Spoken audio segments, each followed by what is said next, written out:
Değil mi? Nasıl gidiyor? Var mı? Bitti miydi? 9 tane dinlenmedeler şu anda. واعف عنا يا كريم واعف عنا يا رحيم واغفر لنا ذنوبنا بفضلك وجودك وكرمك يا أكرم الأكرمين. Şu anda bu Kur'an kursumuzda bu açılışını yapacağımız kütüphanemizi daha ufuklarımızı daha ileriye dönük, daha zihin açıklığı, daha bilgili, daha kültürlü çocuklarımızı, nesillerimize hayırlı mübarek eyle inşallah. Amin. Velhamdülillahi Rabbil alemin. El Fatiha ma'as salavat.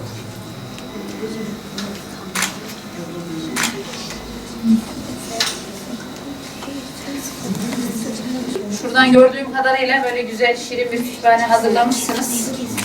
Emeği geçenlere teşekkür ediyoruz. Allah herkesten razı olsun inşallah.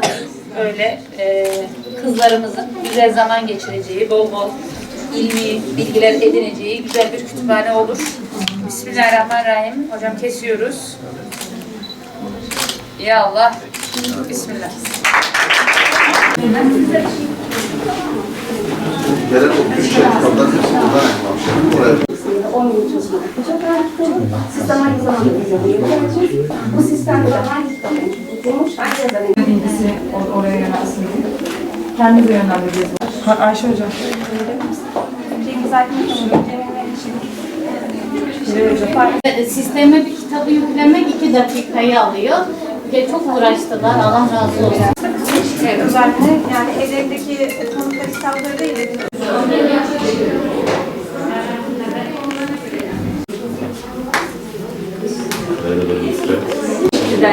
Kitaplarımız, çocuklar hangi kitap okuyorlar?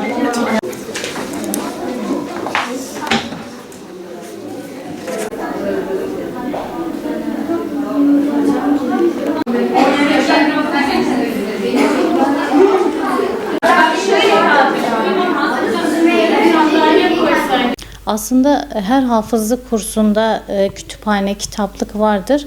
Biz farklı olarak çocuklarımıza kütüphaneyi, kitabı sevdirecek alanlar sağladık. Daha çok sevecekleri kitapları bir araya getirmeye çalıştık. Çünkü eğer çocuk kitap severse, kitap okumayı severse onun başaramayacağı hiçbir şey yoktur diye buna inanıyoruz.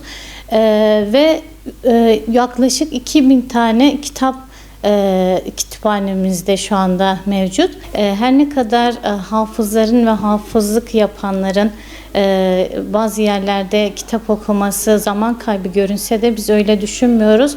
Çünkü hafızlık yaparken zaten işimiz zihinle.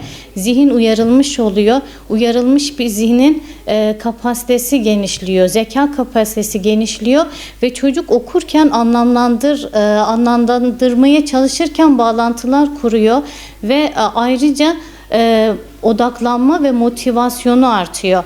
Ve motivasyonu artan bir çocuk daha çok okuma, yani daha çok Kur'an'ı okurken adapte olmuş bir şekilde okuyor.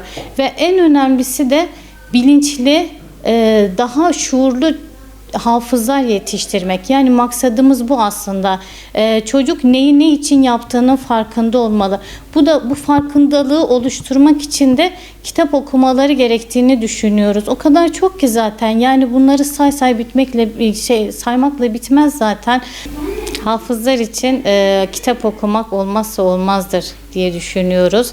Çünkü bizim hedefimiz sadece hafız yetiştirmek değil, aynı zamanda hafız kalmalarını sağlamak.